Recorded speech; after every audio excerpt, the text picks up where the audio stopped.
Ghana has an exposure to the international markets now. The more direct one is that we ourselves have sourced 2 sovereign bonds, for example.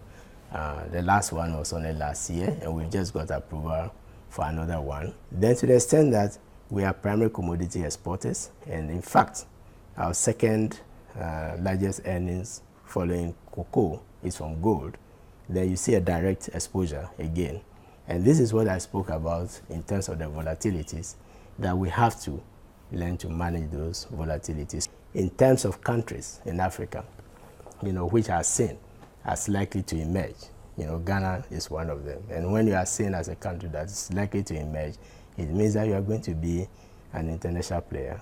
And like what is happening in China, Brazil, the volatilities that we face, we must realize that, going into that category, if we get the policies right, does not insulate. It has benefits, but it does not also insulate you from what is happening in the international, global markets.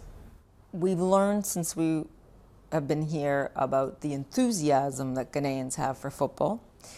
Ghana has a very strong team in the World Cup. Yes, you are the finance minister.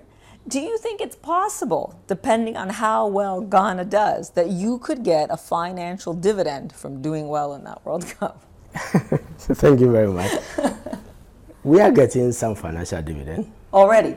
Yeah, already, because soccer in particular, and for a brief period, boxing, it's an industry. You can view it as a finance minister in terms of business. For example, as a result of the performance of the Black Stars in particular, we have soccer academies, which are springing up. Secondly, most of the Ghanaian footballers who are in the diaspora, who started, with African Cup, World Cup, or whatever, have investments in the country.